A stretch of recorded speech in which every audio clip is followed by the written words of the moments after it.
So as you know, I just have my video up of the makeshift greenhouse, and I wanted to show you guys my Rain Berrel system. As you can see, my house is pretty bad.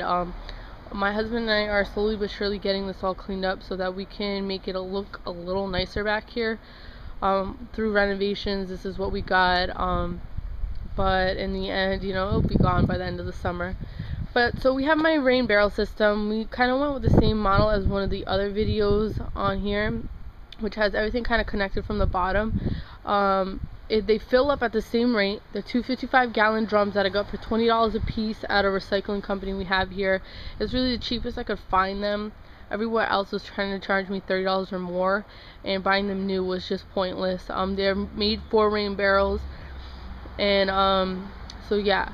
So I have two 55-gallon drums, cost me about $45 plus tax.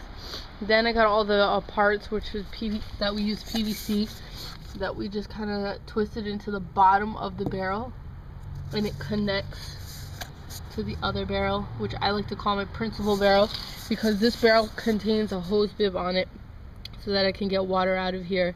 Unfortunately, my husband made a other hole that was just too small for the hose bib, so he just plugged it. That way, you know, we don't waste it, and that's 20 bucks, so who wants to waste 20 bucks? They're holding pretty well. This seems to be leaking a little bit, so I'm just gonna get my husband to kind of like tweak that for me. Unfortunately, I'm a female. I can't do this stuff. One, because I don't know how to use the power tool, so I did use my husband. So if you don't know how to do it and you can't work with power tools, it's okay to admit it. You just have somebody that does know how to do it.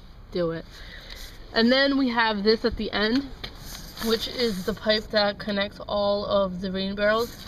We left it like this and just put a hose bib on it, so that if we wanted to add more barrels to it, which we plan on it, because we plan on moving it over here once that crap is gone, then we could add more barrels to it without any problem and without having to take it off, because it is a little tough with once the glue is on there to get it open.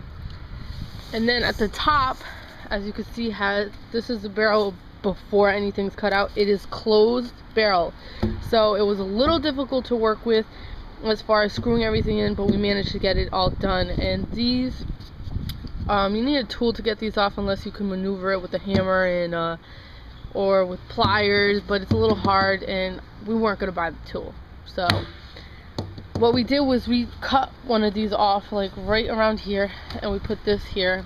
This is our filtration system.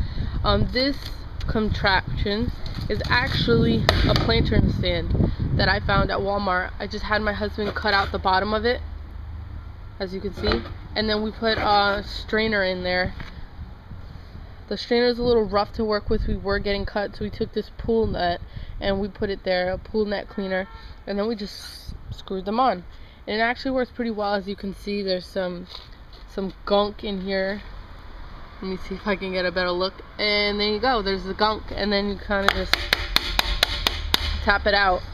We have been getting some rain, like I said earlier, so this has some rain in it, about halfway full, and then you can see down there the PVC pipe. And then we just put our gutter in here.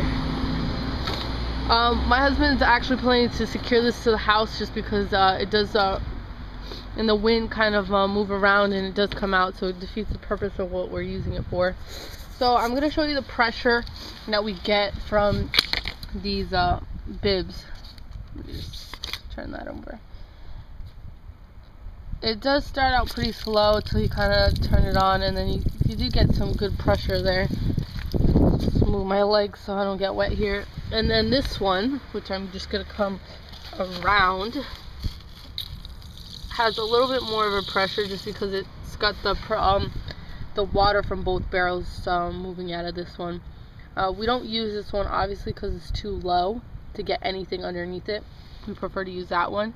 Next year we're probably going to have it heightened a little bit more, probably do 2 cinder blocks versus 1, but you live and you learn. So yep, that's my Rain Berrel, and I'm planning on doing a video also on my compost tumbler. Thanks.